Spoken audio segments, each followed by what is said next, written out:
அனைவருக்குமே வணக்கம். சற்று முன் கிடைத்திருக்கக்கூடிய ஒரு மிக மிக முக்கியமான செய்தி ஒன்று வெளியாகியுள்ளது.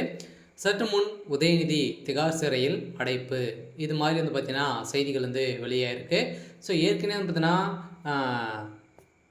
டாஸ்மாக் உடைய நிறுவனத்தில் நடந்த ரைட்டின் அடிப்படையில் அதிரடியாக உதயநிதியுடைய பேர் வந்து பார்த்தீங்கன்னா அடிபட்டு இருந்தது. இப்போ அதிரடியாக பார்த்தீங்கன்னா உதயநிதியுடைய நண்பர்கள் வந்து சிக்கியிருக்காங்க அப்படின்ற மாதிரி இப்போ வந்து பார்த்தீங்கன்னா தகவல் வெளியாகி மூவருமே வந்து கைது செய்யப்பட்டு இருந்தாங்க.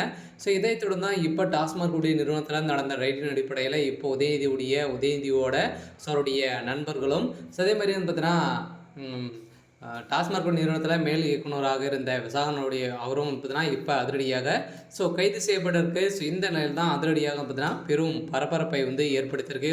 உதயநிதி ஸ்டாலின் அவர்களுக்கு ஒரு மிகப்பெரிய ஒரு கேள்விக்குறியாகவே மாறி இருந்தது. இந்த நிலையில் தான் அதிரடியாக உதயநிதி ஸ்டாலின் அவர்கள் வந்து கைது செய்யப்படுவது உறுதி அப்படின்ற மாதிரி தகவல் வெளியாக இருந்துச்சு. இந்த நிலையில் தான் இன்றும் பார்த்தீங்கன்னா அதிரடியாக கைது செய்யப்பட்டிருக்காங்க அப்படின்ற மாதிரி தகவல் வந்து வெளியாக இருக்குது. இதை பற்றி இந்த வீடியோவில் நம்ம முழுமையாக பார்க்கலாம். அதுக்கு முன்னாடி நம்ம சேனலுக்கு வந்து இப்போ தான் நீங்கள் முதல் முறையாக வந்திருக்கீங்க அப்படின்னா மறக்காமல் நம்மளுடைய சேனலை சப்ஸ்கிரைப் பண்ணி சப்போர்ட் பண்ணுங்கள்.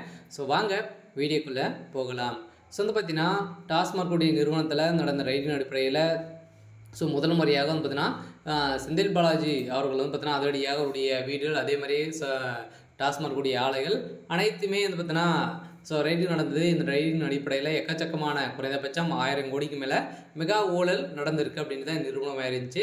இதை தொடர்ந்து தான் பார்த்தீங்கன்னா அதிரடியாக இரண்டாவது முறையாக நடந்த ரைடிங் அடிப்படையில் தான் இப்போ அதிரடியாக செந்தில் பாலாஜியுடைய அமலாக்கத்துறையால் கைது செய்யப்பட்டிருக்கு. அதை தொடர்ந்து வந்து பார்த்தீங்கன்னா அவருக்கு வந்து ஏற்கனவே நெஞ்சு வலி ஏற்பட்டு மருத்துவமனையில் அனுமதி பெற்றும் அவரை பார்க்க சென்ற உதயநிதி ஸ்டாலின் அப்போது ஆகாஷ் பாஸ்கரை உள்ளே அழைத்து சென்றது ஏன் என்ன கேள்விகள் வந்து பார்த்தீங்கன்னா எழுப்பியிருக்கக்கூடிய நிலையில் இப்போ அதிரடியாக சந்தேகங்கள் வந்து ஏற்பட்டிருக்கு. இந்த டாஸ்மாக் தலைமை அலுவலகம் மற்றும் மதுபான ஆலைகளில் அமலாக்கத்துறை சார்பாக கடந்த மார்ச் மாதம் அதிரடி சோதனை நடத்தியது. இந்த சோதனையை தொடர்ந்து டாஸ்மாக் நிறுவனத்தில் ரூபாய் 1000 கோடி முறைகேடு நடப்பதாக அமலாக்கத்துறை குற்றம் சாட்டியிருந்தது. இதைத் தொடர்ந்து இதனையடுத்து கடந்த சில நாட்களுக்கு முன்பாக சென்னையில் 10க்கும் மேற்பட்ட இடங்களில் அமலாக்கத்துறை சோதனை நடத்தியது.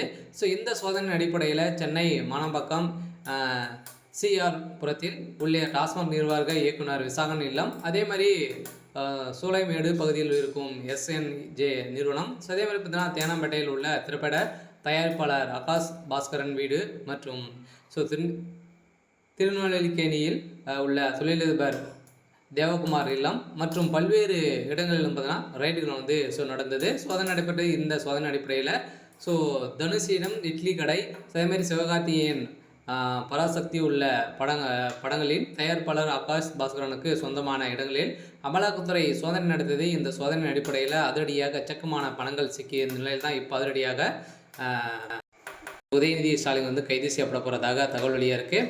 இருந்தாலும் என்ன நடக்க போகுது அப்படின்னு வெயிட் பண்ணி பார்க்கலாம். இது மாதிரி செய்திகளை தெரிஞ்சுக்கணும் அப்படின்னா மறக்காமல் நம்முடைய சேனலை சப்ஸ்கிரைப் பண்ணி